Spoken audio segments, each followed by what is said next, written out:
কয় কিছু গাদ্দার আছে এরা ইচ্ছা করে জাহান্নামে যেতে চায়, কয় এত আমল লাগে না, এত সওয়াব দিয়া করব কি, সবাই যদি জান্নাতে যায় জাহান্নামে যাবে কে? এই বেয়াদবের জন্য আল্লাহ কয় জাহান্নাম বানায় রাখছি। ও গাদ্দারও যখন যেতে চায় একটু গিয়া মজাটা বুঝে আসুক। এরম বেয়াদব আছে না? সব জান্নাতে গেলে জাহান্নামে যাইবে কে? আল্লাহ কয় তোর জন্যই জাহান্নাম। এরে নবীর আশিক, আল্লাহ পাক রব্বুল আলামিন বলেন, এরে গোলাম তওবার দরজা খুলে রাখলাম, আমি চাই না কেউ জাহান্নামে যাবে, আমি চাই সবাই জান্নাতে যাবে। আমি কেমন চাওয়া চাই?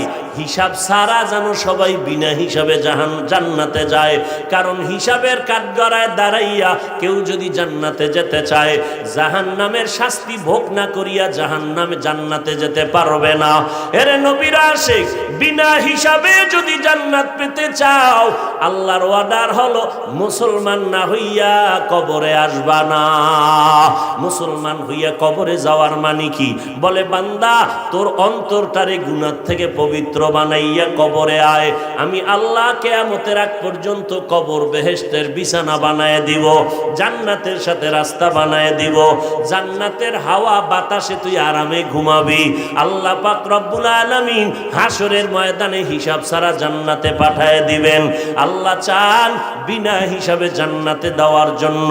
যদি বিনা হিসাবে জান্নাত পেতে চাও, তওবার মাধ্যমে বান্দা গুনাহ থেকে অন্তরকে বাঁচাও। পিছনের গুনাহ থেকে বান্দা ইস্তেগফার আর তওবা করো, আর গুনাহ করবা না। সামনের জীবনে যেন গুনাহ না হয়, তাকওয়া আল্লাহর ভয় অন্তরে জমা করো। একা একা পারবা না, কারণ শয়তান চতুর্মুখী ষড়যন্ত্র করতেছে। জিন শয়তানও চক্রান্ত করে, মানুষ শয়তানও চক্রান্ত করে, মানুষ শয়তান চক্রান্ত করে। এত তাড়াতাড়ি মসজিদে যাওয়ার দরকার নাই, এত অল্প বয়সে দাড়ি রাখার দরকার নাই। বিয়া শাদির পরে মাইয়া বলা হইলে দাড়ি রাখবি, এত তাড়াতাড়ি বুড়া কেন হবি? টুপি মাথায় দেওয়ার দরকার নাই, বলেনি? মানুষ শয়তান, ওই মানুষ শয়তানের প্ররোচনায় পড়বি না রে বাবা। তওবা কর, একজন খাঁটি আল্লাহওয়ালার সাথে সম্পর্ক রাখো, যেই আল্লাহওয়ালার কাছে গেলে নবীর সুন্নতের আমলের মোহাব্বত বাড়ে, চোখে পানি আসে, কান্না আসে, জাহান্নামের ভয় অন্তরে জমা হয়। এমন উলামায়ে আহলে হকের পরামর্শ নিয়ে আমল করো। আর ফাঁকে ফাঁকে তোর মা যদি থাকে, মা বাবা থেকে একটু দোয়া নিয়ে চল, কারণ মা বাবায় যদি মাথায় হাত দিয়া দোয়া করে দেয়, আরশে আজিমে পৌঁছতে সময় লাগবে না। ওই মা বাবার দোয়া নিয়ে সামনে আগাইও। ও পর্দার আড়ালের আম্মা জান, আল্লাহ আপনাদের এত সম্মান দান করেছেন, আপনারা নবীদের মায়ের মতো মা, সাহাবায়ে কেরামের মায়ের মতো মা, আপনারা আয়েশা রাদিয়াল্লাহু আনহার মতো নারী, খাদিজা রাদিয়াল্লাহু আনহার মতো নারী, ফাতেমা রাদিয়াল্লাহু আনহার মতো নারী। এরে আম্মা জান, এই জমিনে যত ভালো ভালো সন্তান আছে আপনাদের অবদানের কারণে। এসপি সাহেবের ব্যবহার ভালো, মায়ের অবদান। এমপি সাহেবের ব্যবহার ভালো, মায়ের অবদানের কারণে। ওসি সাহেবের ব্যবহার ভালো, মায়ের অবদানের কারণে। ও আল্লাহর বান্দা চেয়ারম্যানের ব্যবহার বড় ভালো, এটা তাদের ব্যক্তিগত কোনো বাহাদুরি না, সব ভালোর পেছনে আছে মায়ের দোয়া, মায়ের অবদান। মা ভালো, মায়ের আদর্শ ভালো, নামাজ পড়ে সন্তানও আদর্শওয়ালা হয়। যেই মায়ের আদর্শ দুর্বল, ওই সন্তানগুলো আদর্শের লাইনে দুর্বল হয়। ও যুবকেরা, এতক্ষণ তোমাদের পায়ে হাত দিয়া বিনয়ের সাথে বয়ান করে একবারও বলি নাই আল্লাহরে মানতে যাইয়া চাকরি করা যাবে না, একবারও বলি নাই ব্যবসা করা যাবে না, বলি নাই স্কুল সাইরামগো মতো হুজুর হইয়া যাও, একবারও বলি নাই রে বাবা। বরং আমি সাহস দিয়া বললাম, স্কুলে যারা পড়ো সেই পড়া ছাড়বা না, কলেজে লেখাপড়া করা বন্ধ করবা না, ডাক্তারি পড়ো আলহামদুলিল্লাহ, ইঞ্জিনিয়ারিং পড়ো আলহামদুলিল্লাহ, প্রফেসর হও আলহামদুলিল্লাহ, দোয়া করে গেলাম, ওই লাইনে লেখাপড়া চালাও। তবে খবরদার তুমি ভুইলা যাইও না, তুমি কিন্তু মুসলমান, তুমি মদিনাওয়ালা নবীর আশিক, এই কথা ভুলে যাইবা না। ও যুবক, তোমার মতো যুবক স্কুল কলেজে পড়িয়া জীবনে মাদ্রাসায় কোনোদিন পড়ে নাই, সাক্ষী দিও সত্য কথার। তোমার মতো যুবক ছেলে মেয়েরা স্কুল কলেজে পড়ে 5 ওয়াক্ত নামাজি, মিথ্যা বলবা না, আছে না নাই? তোমার বিবেকের কাছে প্রশ্ন, আল্লাহ পশুরে আকল দেয় নাই ভালো মন্দ যাচাই করার, আশরাফুল মাখলুকতের আল্লাহ পাক বিবেক দান করেছেন। তুমি বিবেক দিয়া জবাব দাও, তুমি কেন নামাজ পড়তে পারো না?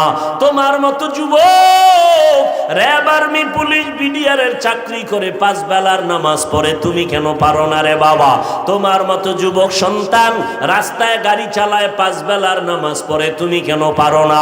তোমার মতো যুবক নদীর মধ্যে মাছ ধরে 5 ওয়াক্ত নামাজ পড়ে, কৃষি কাজ করে, নামাজ ছাড়ে না, তুমি কেন পারবা না? ও বুড়ারা, আপনাদের মতো কত বুড়া লাঠি হাতে নিয়ে কষ্ট করে মসজিদে গিয়া 5 বেলার নামাজ পড়ে, আপনি বুড়া কেন পারেন না? পর্দার আড়ালের আম্মা জান, আপনার মতো কত মা পর্দা করে, স্বামীর খেদমত করে, মাল হেফাজত করে, 5 ওয়াক্ত নামাজ পড়ে, তাহাজ্জুদও পড়ে। ও আম্মা জানেরা, আপনারা কেন পারবেন না? ওরে যুবক, এখনো তওবা করার সময় আছে, মনটারে একটু মাঝে মাঝে বুঝাইও। আমার মতো যুবক যদি স্কুলে পড়িয়া নামাজ পড়ে, আমি কেন পারি না? মনে হয় আমার আল্লাহ বুঝি গুনার কারণে বেজার, মা বাবার মনে হয় অভিশাপ তোর কপালে লাগছে রে যুবক। ওই মা বাবার কষ্ট মনে হয় তোর কপালে লাগছে, এই কারণে মোনাজাতেও তোর চোখে পানি আসে না, নামাজের জন্য দিলটা একবারও কাঁদে না। অথচ তোর পাশে কত যুবক নামাজের সময় পাগলের মতো হয়ে যায় নামাজ পড়ার জন্য, যখন মোনাজাত দেয় চোখের পানি ছেড়ে কান্না করে, আলেম ওলামা পাইলে দৌড়াইয়া গিয়া দোয়া নেয়, মা বাবার সাথে ব্যবহার ভালো করে। ও পর্দার আড়ালের আম্মা জানেরা, সন্তানটারে ডাক্তার বানাবেন, বাধা নাই, তবে কোরআনওয়ালা আদর্শ ডাক্তার বানায়া যাবেন। সন্তানটাকে ইঞ্জিনিয়ার বানাবেন, বাধা নাই, তবে কোরআন পড়নেওয়ালা আদর্শ ইঞ্জিনিয়ার বানায়া যাবেন। আপনার সন্তানের ব্যবহারে যেন কোনো উলামায়ে কেরাম কষ্ট না পায়, আপনার সন্তানের ব্যবহারে যেন মুরব্বীরা কষ্ট না পায়, আপনার সন্তানের আচরণে যেন মা বাবারা কষ্ট না পায়, সন্তানের আচরণে যেন বন্ধু বান্ধবেরা কষ্ট না পায়। ও যুবক, ওই মা বাবার দোয়া সারা পরীক্ষায় ভালো নাম্বার পাও নাই, আল্লাহর জাতের কসম, ওই মা বাবার চোখের পানি আর দোয়ার কারণে আজকে চেয়ারে বসতে পেরেছি। ওই মা বাবার চোখের পানি আর দোয়ার কারণে তুমি টাকার মালিক, বাড়ি গাড়ির মালিক। আজকে ওই মা বাবাকে ভুলিয়া গেছো। এখনো যদি মা বাবা বেঁচে থাকে, যাও তাড়াতাড়ি মায়ের দোয়া নাও, কারণ মা যদি মাথায় হাত বুলাইয়া দেয়, দোয়া করে আর সে জিমে চলে যাবে। ওই মা বাবারে কষ্ট দিস না রে যুবক, ওই মায়ের চোখের পানি ফালাইস না রে যুবক। আমি তো বলি বাবা, মা বাবারে যারা কষ্ট দিবি, ওস্তাদের যে ছাত্ররা কষ্ট দিবি, আল্লাহর কসম 1 বার, আল্লাহর কসম 2 বার, আল্লাহর কসম 3 বার, মরার আগে তুই পঙ্গু হইয়া বিছানায় কান্না করে কষ্ট পাইয়া মরবি, পঙ্গু না হইয়া তোর মরণ হবে না। লিখে রাখ, যারা মা বাবার সাথে বেয়াদবি করবি, মরার আগে আল্লাহ তোরে পঙ্গু বানায় দিবে। এমন অ্যাক্সিডেন্ট করবি, রাস্তায় আর হাঁটার শক্তি তোর হবে না। যদি ওস্তাদ শিক্ষকের সাথে বেয়াদবি করো, রাস্তায় হাঁটবি, পা ভেঙে যাবে, অ্যাক্সিডেন্ট হয়ে যাবে। মরার আগে যদি পঙ্গু হইয়া বিছানায় কষ্ট পাইয়া মরতে চাও, তাহলে সন্তানেরা মা বাবারে কষ্ট দাও, ও ছাত্ররা শিক্ষকের সাথে বেয়াদবি করো। ও আল্লাহর বান্দারা, আর যদি কও না আমি পঙ্গু হইয়া কষ্ট পাইয়া মরতে চাই না, বেয়াদবি যদি করিয়াও থাকো, তাড়াতাড়ি মা বাবার কাছে গিয়া ক্ষমা চাও। কোটি টাকার মালিক দেখো, অভাব হয় না দূর, গরিবে ঘুমায় আরাম করে, মনটা বাহাদুর। ফেরাউনের লাশটা দেখো, মিশর জাদু ঘরে, খায় না মাটি, পোকা মাছি সবাই ঘৃণা করে। হৃদয়ে থাকিবে যার নম্রতা সদা, রহমত আসিবে সেথা প্রভুর ওয়াদা। বড়র বাড়াই থাকলে দিলে রহমত আসবে না, নিজেকে নিজে ছোট মনে করিও সদা। উঁচু জমিন থেকে পানি নিচু জমিনে যায়, তেমনি খোদার রহমত আসে নম্রতার হৃদয়। ভোগবিলাসের বাড়ি গাড়ি পরে রবে সব, থাকতে সময় স্মরণ করো আল্লাহ আমার রব। আমার রব কে? ওই আল্লাহর মতো আপন আসেনি কেউ। কেমন দয়াময় আমার রব, কেমন আমার আল্লাহ। আম্মা জান আমার স্বার্থের জন্য মাঝে মাঝে রাগ করেন। আমার সোনার বাংলায় তাকায় দেখলাম অনেক মা বাবা সন্তানের স্বার্থের টানে পড়ে হত্যা করেছে, আবার অনেক সন্তান স্বার্থের টানে মা বাবাকে হত্যা করেছে। একবার দুবার তিনবার অপরাধ করলে মা বাবা আর মোহাব্বতের নজরে তাকাতে চায় না। আমার আল্লাহ বলেন, আমার দেওয়া পানি, আমার দেওয়া বাতাস, আমার দেয়া সূর্যের আলো, চাঁদের আলো, জমিনের ফসল, গাছের ফল খাইলি, নদীর মাছ খাইলি, ওরে নিমক হারাম, একবারও আলহামদুলিল্লাহ বললি না, আমার হুকুম মতো নামাজ পড়লি না। ওলামায়ে কেরাম পায়ে ধরে ধরে দাওয়াত দেয়, নামাজ পড়ো, পর্দা করো, হালাল খাও, নবীর আদর্শের মালা গলায় লাগাও। এরপরও নামাজ নাই, রোজা নাই, নবীর সুন্নতের খবর নাই। আমি আল্লাহ এত বেজারও হইলাম না, রাগ করে পানিও বন্ধ করি নাই, বাতাস বন্ধ করি নাই। আমি আল্লাহ পাক সূর্যের আলো, চাঁদের আলো বন্ধ করে দেই নাই। আমি তোমাকে সম্মানের চেয়ার থেকে আমি নামায়া দেই নাই। আমার ফল, আমার ফসল সব আমি রাস্তা খুলে দিলাম, ভোগ কর। এরপর আমি আল্লাহ তোর উপরে বেজার না। রাতের গভীর যখন হয়, প্রতিদিনের শেষ রাত, আমি আল্লাহ প্রথম আসমানে আসিয়া সমস্ত গুনাহগারদের ডাকতে থাকি, আলা আমি মুস্তাগফিরিন ফাগফির আলা, এই গুনাহগারের দল তওবা কর, কান্না কর। এক সেকেন্ডের ভেতরে তোর 40-50 বছরের জীবনের গুনাহ আমি আল্লাহ তোরে মাফ করে তোর নামটা জান্নাতি খাতায় উঠায় দিব। আতিনা ফি দারে দুনিয়া না হাসান, আতিনা ফি দারে উকবানা হাসান, ইয়া গিয়াসাল মুস্তাগীসি নাহদিনা লফতিখারা বিল উলুমে ওয়াল গিনা, হর গরিদে নেকো তু তৈয়ার হে, जो न मांगे उससे तू बेजार है। ভাইরা আমার, আল্লাহ তাআলা বলেন, দায়িত্বশীল তোমার দায়িত্ব পালনের অবহেলা হইল কিনা সাবধান। আল্লাহ বলেন, ইয়া আইয়ুহাল্লাযীনা আমানুত্তাকুল্লাহা হাক্কা তুকাতিহি ওয়ালা তামুতুন্না ইল্লা ওয়া আনতুম মুসলিমুন।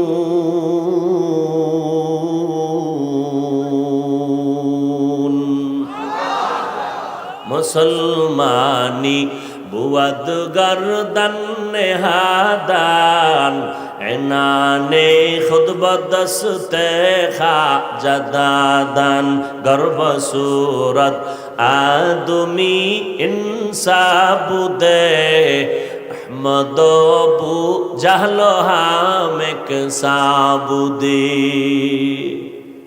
আল্লাহ তাআলা মুমিনদেরকে বললেন, এই মুমিনের দল, মুসলমান হওয়ার, আল্লাহকে ভয় করার মতো ভয় করো, মুসলমান না হইয়া মরবা না। এই যে আল্লাহ পাক বললেন, কাদেরকে বললেন? মুমিন যারা, তাদের, এই মুমিন আল্লাহকে ভয় করার মতো ভয় করো, মুসলমান না হইয়া মরবা না। সাহাবায়ে কেরামে আওয়াজ পেয়ে কান্না শুরু করলেন, পেরেশান হয়ে গেলেন। আল্লাহ যত বড়, ওই পরিমাণ আল্লাহকে ভয় করা কারো দ্বারা সম্ভব হবে না। নবীজির কাছে গিয়া হাজির। নবীও পেরেশান অবস্থায় আছেন। আল্লাহ জিব্রাইল আমিনকে সান্ত্বনার আয়াত নিয়ে পৌঁছে দিলেন।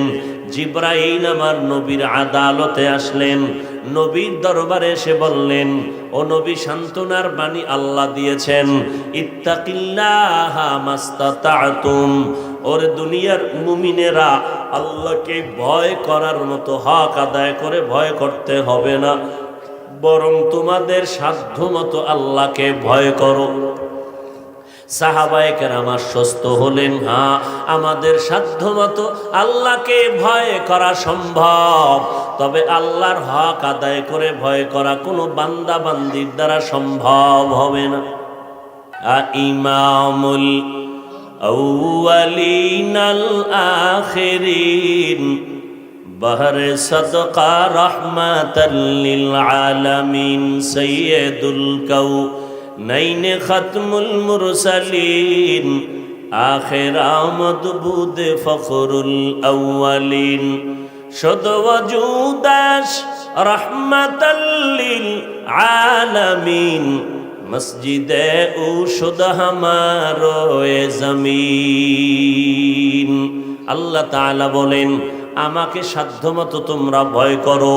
ভয়ের নাম তাকওয়া। যারা আল্লাহকে ভয় করবেন তাদের নাম মুত্তাকি। ভয়টা থাকে অন্তরের ভেতরে, অন্তরটাও দেখা যায় না, তাকওয়াও দেখা যায় না। এরে নবীর উম্মত, এই তাকওয়া অন্তরে যদি জমা করতে চাও, আল্লাহর ওলি এই জমিনের মধ্যে যারা আছেন, এক বচনে ওলি, বহু বচনে আউলিয়া, এদের সংস্রবে যাও, এদের সোহবতে যাও। এরা নেক নজর যখন লাগাবে, আল্লাহর কুদরতে আল্লাহওয়ালাদের নেক নজরে অন্তরে তাকওয়া চলে আসবে, সুন্নতের আমল চলে আসবে। এরপরে আল্লাহ বলেন, আমার ভয় অন্তরে জমা করার পরে রেডি হ, মুসলমান না হইয়া কবরে আসবি না।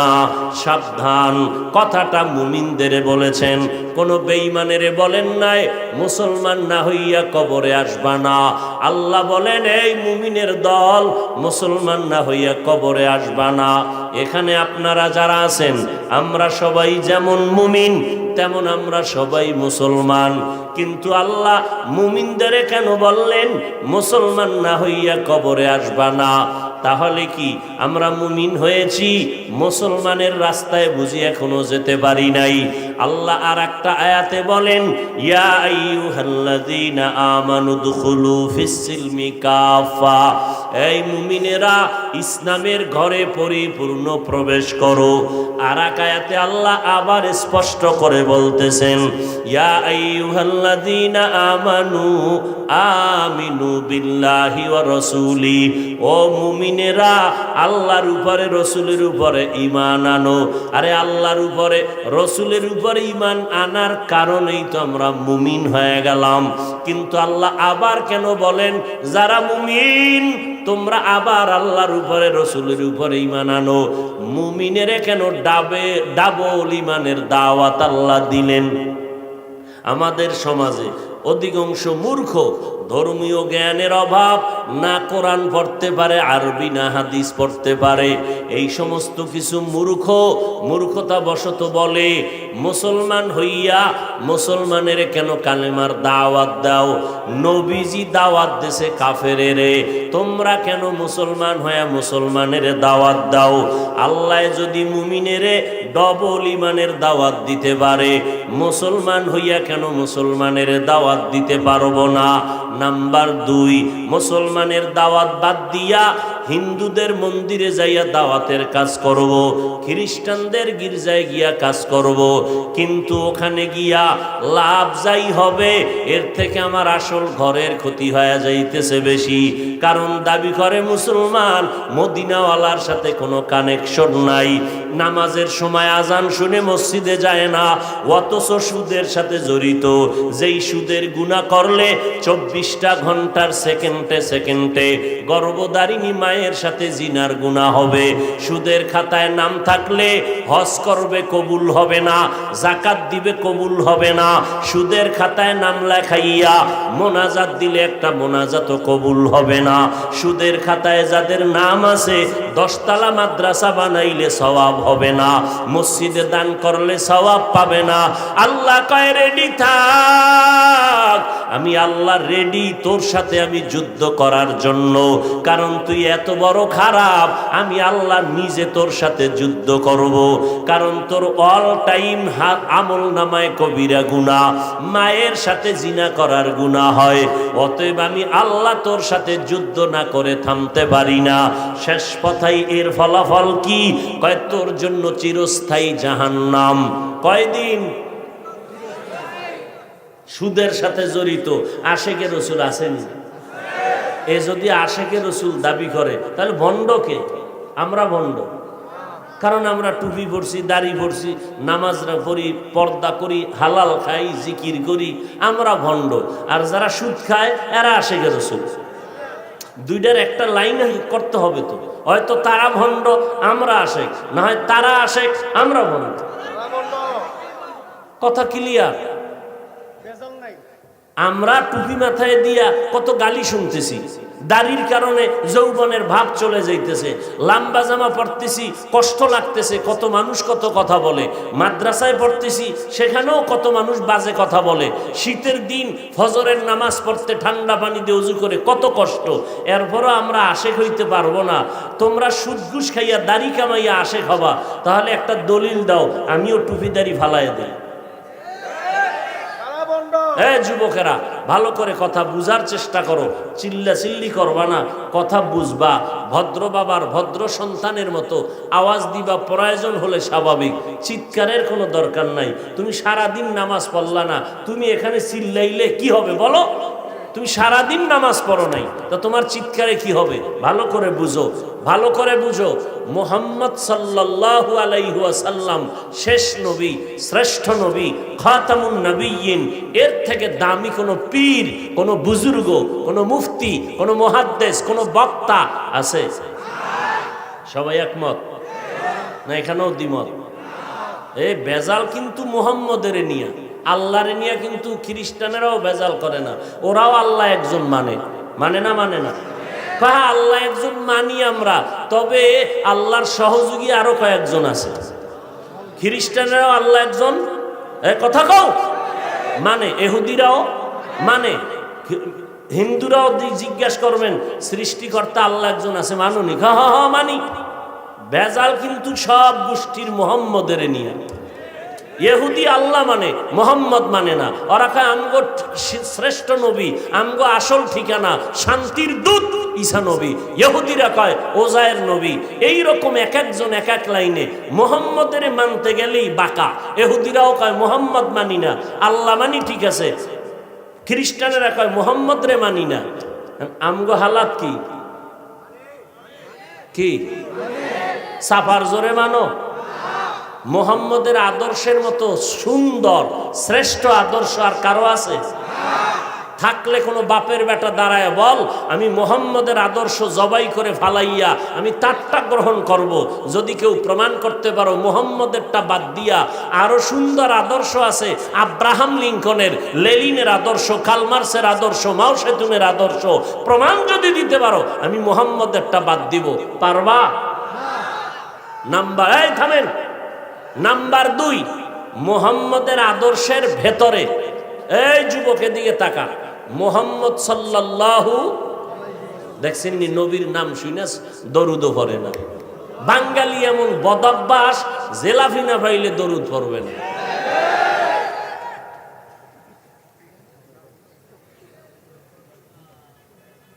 যুবকেরা জবাব দাও, ব্যর্থহীন ভাষায় বুঝে জবাব দিবা, না বুঝলে চুপ থাকবা। মুহাম্মদের আদর্শের ভিতরে চুল কাটার নিয়ম আছে? ভালো করে বলো। নখ কাটার নিয়ম আছে? তো মুহাম্মদের আদর্শে চুল না কাইটা বেঈমানের পা চাটা গোলামের মতো চুল কেটে ইন্দুর আর বান্দর হইলি কেন? মুহাম্মদের আদর্শের নিয়মে চুল না কাইটা বেঈমানের পা চাটা গোলাম হয়েছ কেন? কি স্বার্থ? কি বল? কি যৌবন বেড়ে যায়? চেহারা উজ্জ্বলতা বাড়ে? মা বাবা দোয়া বাড়ায়? শিক্ষকরা খুশি হয়? তাহলে আকামটা কেন করছো বল? যদি কোনো উপকার হয় বল, আমিও করব। আল্লাহর কসম, মুহাম্মদের আদর্শ বললি ভালো, গ্রহণ করো না কেন? বেঈমানের পা চাটো কেন? বিষয় কি? নবীর তরিকায় চুল কাটলে সমস্যাটা কি? শেষ নবী রহমাতুল্লিল আলামিনের লাইনে নখ কাটলে সমস্যাটা কি? কি সমস্যা কি? কারণ কি? তুমি বেঈমানের পদাঙ্ক অনুসরণ করবা, স্বার্থ কি বলো? একটা উপকার যদি দেখাইতে পারো যে হাফিজ ভাই বেঈমানের লাইনে চুল কাটার দ্বারা আমার মাথা অল টাইম ঠান্ডা থাকে, 1 সেকেন্ডের জন্য গরম হয় না, এরকম একটা উপকারের কথা বলো। অথচ তুমি টুপি মাথায় দেও না, আর আমি টুপির কথা বললে তুমি বলো টুপি মাথায় দিলে মাথা গরম হয়ে যায়। আবার এর থেকে আরেকটু আপ লেভেলের বেয়াদব যারা, এরা কয় টুপি না দিলে অসুবিধা কি? এর থেকে আরো আপ যারা বেয়াদব, এরা বলে টুপির মধ্যেই কি ইসলাম, দাড়ির মধ্যেই কি ইসলাম, পর্দার মধ্যেই কি ইসলাম, পোশাকের মধ্যেই কি ইসলাম? পোশাকে ইসলাম নাই, দাড়িতে নাই, টুপিতে নাই, পর্দায় নাই, তো ইসলাম তোর আব্বাজান কোন ঘরে তালা দিয়ে রাখছে? বের কর। এই রসুলের দুশ্মন, বের কর। রসুলের রেখে যাওয়া আদর্শ মানবে হিন্দু ভাইরা? বলো। খ্রিস্টানেরা, ইহুদিরা? আমার রসুলের রেখে যাওয়া 23 বছরের আদর্শ পালন করবে কারা? কুমিল্লা জেলার মুসলমান ব্যতীত? হ্যাঁ, ও মুরাদনগর ছাড়া? নাকি নবীর সুন্নাত হুজুরকে দিয়ে দিছ?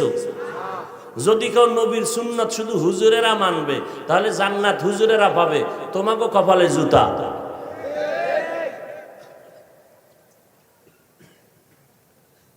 কি মনে করেছ? আমার রসুল যার চেহারা মোবারকের দিকে একটা দৃষ্টি দিলে 7 দিনের ক্ষুধা নিবারণ হয়ে যায়, সেই নবী যার শরীর মোবারকে মশা মাছি পড়া হারাম, তুমি কি মনে করেছ?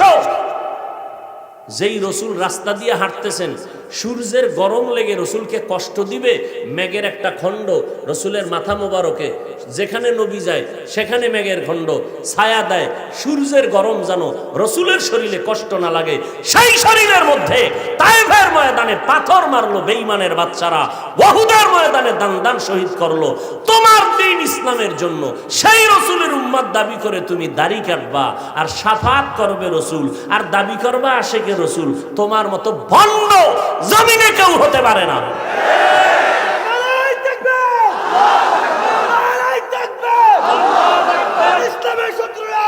ভাইয়ের আমার, আল্লাহ আমাদের রসুলের সুন্নতের আমল করার তৌফিক দান করে। এটা আমার স্বার্থের জন্য বলছি। হ্যাঁ, আপনি মরে গেলে আপনার কবরে কোনো পীর যাবে, কোনো হুজুর যাবে? আপনার জবাব কিন্তু আপনাকেই দিতে হবে। আল্লাহ আমাদের হেদায়াত দান করুন। আপনাদের আল্লাহ আমার আল্লাহ দুইজন না এক? আমি যে নবী মানি, আপনারাও নবী কি এক না আলাদা? আপনার আমার কোরআন, কাবা, ধর্ম, কালেমা না? কালেমা নিয়ে একটু ডিস্টার্ব আছে মনে হয়, নাই? আগে কালেমাটা বলি, লা ইলাহা ইল্লাল্লাহ মুহাম্মাদুর রাসূলুল্লাহ, এই হলো কালেমা। কি এটা আপনাকেও কালেমা নাকি আলাদা আপনাদেরটা? আওয়ামী লীগ ওয়ালাদের এই কালেমা, বিএনপি ওয়ালাদের এই কালেমা? কথা বলেন না কেন? তাহলে আপনাদের আল্লাহ আমার আল্লাহ এক, নবী এক, কোরআন এক, কাবা এক, ধর্ম এক, কালেমা এক, দুনিয়াতে আসছি সিস্টেমও। শুধু মুরাদনগরের মানুষ লঙ্গি পরে আসছিল। হ্যাঁ, বিদায় বেলার সিস্টেম, সবার বেলায় কাফন হবে 3টা। আমি বক্তার সম্মানে একটা কাফন কেউ বাড়াইয়াও দিবে না, রিক্সা ড্রাইভার গরিব হওয়ার কারণে একটা কাফন কেউ কমাইয়াও দিবে না, কালার হবে আলাদা। চরমনাইওয়ালাদের কাফনের কাপড় একরকম, তাবলিগওয়ালাদের আর এক রকম, সোনাকান্দা আর এক রকম, সারসিনার আর এক রকম। তাই কি কি কি কালো সবুজ কি তো সবুজ লইয়া কিলাকিলি কেন? কালো লইয়া কিলাকিলি কেন? हकीकत से तो दुनिया बेखबर है, दुनिया की नुमाइश पर नजर है। नमी गुयम के आज दुनिया जुदा बाश, बहर कारे के बाशी बा खुदा बाश। तुमिও নবীর উম্মত, আমিও সেই নবীর উম্মত, কিন্তু দুঃখ আজকে আমি টুপি মাথায় না দিলে বড় শরম লাগে। তুমি কেমন মুসলমান টুপি মাথায় দিতে শরম লাগে? তুমি আলাদা মুসলমান, তোমারে মনে হয় ভিন্ন সিস্টেমে আল্লাহ বানাইছে। হ্যাঁ, আমি দাড়ি রাখলে আলহামদুলিল্লাহ মজা লাগে, দাড়ি কাটতে লজ্জা পাই। তুমি কেমন মুসলমান দাড়ি রাখতে লজ্জা পাও? আমি লম্বা জামা পরতে লজ্জা পাই না, আরাম পাই। তুমি লম্বা জামা পরতে লজ্জা পাও। আমি বেপর্দায় চলতে লজ্জা লাগে। তুমি কেমন মুসলমান যে পর্দা করতে লজ্জা লাগে? ও আল্লাহর বান্দারা, বিষয় কি? আল্লাহর আযাবের ভয় অন্তরে নাই। এখনো সময় আছে। শিক্ষকের সাথে গিয়া ক্ষমা চাও।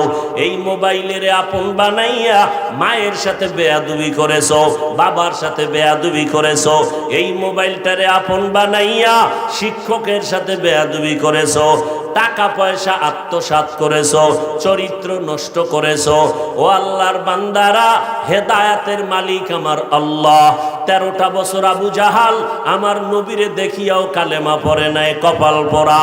এই জমিনে আবু জাহালের মতো শক্ত পাথরওয়ালা অন্তরের কিছু মানুষ থাকবে। হাজারো বয়ানে তাদের দিল নরম হবে না, চোখে পানি আসবে না। বয়ানের পরে ভিন্ন মন্তব্য করিয়া গুনার পাল্লা ভারী করবে। অন্যদিকে ওমরের মতো কিছু মানুষ মেজাজ গরম করিয়া যখন নবীর কাছে আসছে, হঠাৎ মরণের কথা স্মরণ হয়ে গেল, তওবা করে মুসলমান হয়ে গেল।